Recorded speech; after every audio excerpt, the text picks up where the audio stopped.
C'est l'histoire de 3 hommes qui ont été coincés dans une caverne. Il y avait du mauvais temps, ils se sont réfugiés dans une caverne et un rocher est tombé et les a empêchés et les empêchait de sortir de cette caverne. Alors ils se sont rendus compte d'une chose et ils se sont rappelés d'un élément extrêmement important, c'est qu'en demandant à notre Seigneur, au nom de bonnes actions passées, alors Allah Azza wa Jal peut nous faciliter.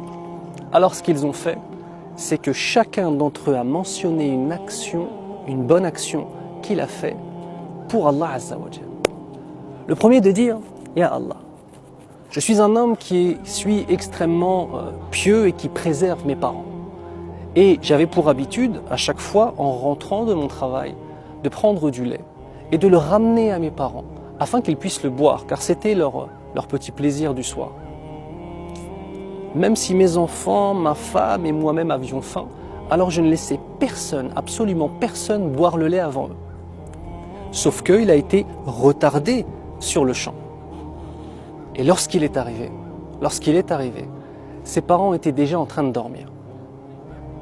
Alors, par piété envers eux, ce qu'il a fait, c'est très simple.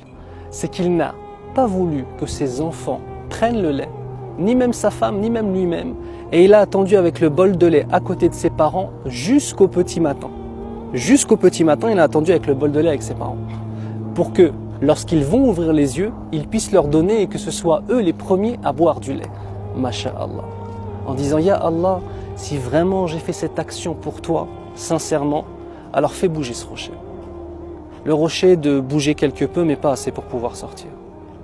Le deuxième homme dit, Ya Rabbal Alamin, j'avais une cousine que j'aimais plus que tout. Et j'avais vraiment des désirs pour elle. Et plusieurs fois, je lui ai fait des propositions d'avoir des relations en dehors du mariage.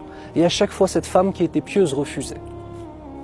Puis, lors d'une disette, cette femme n'avait absolument plus d'argent.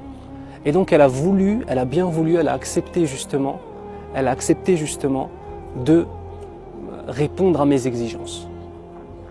Et lorsque je me suis retrouvé en face d'elle, c'est lui qui le raconte, lorsqu'il s'est retrouvé en face d'elle, nu, elle lui a dit, ne casse pas l'iman, c'est-à-dire n'aie pas de rapport avec moi en dehors du mariage. Au nom d'Allah, et crains ton Seigneur. À ce moment-là, cet homme s'est ressaisi. Et lorsqu'il s'est ressaisi, il s'est ressaisi pour son Seigneur et il l'a délaissé. Et l'argent qu'il lui avait promis, il lui a donné. Et lui de dire, Ya Allah, si vraiment j'ai fait cette action de délaisser mes passions uniquement pour toi, pour te plaire, alors fais bouger ce rocher.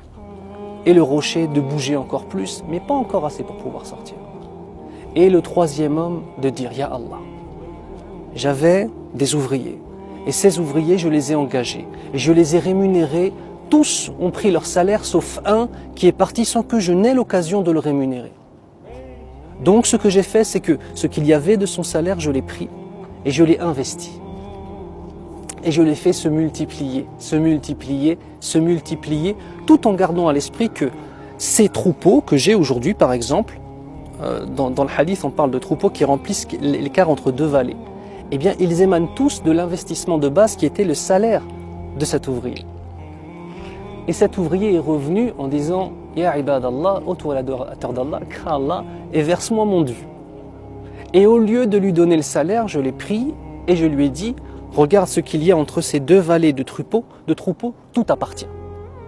Et l'homme de dire, mais ne te moque pas de moi, c'est impossible. Ce que tu me dois est une somme modique par rapport à cela. Et l'homme de lui dire, j'ai pris ton salaire, je l'ai investi, je l'ai fait fructifier et voilà ce qu'il en ressort. Ya Allah, si vraiment j'ai fait cette action sincèrement pour toi, alors fais en sorte que ce rocher se déplace et que je puisse sortir et que nous puissions sortir. Masha'Allah, tabarakallah. Et le rocher a bougé et les gens ont pu sortir, alhamdulillah.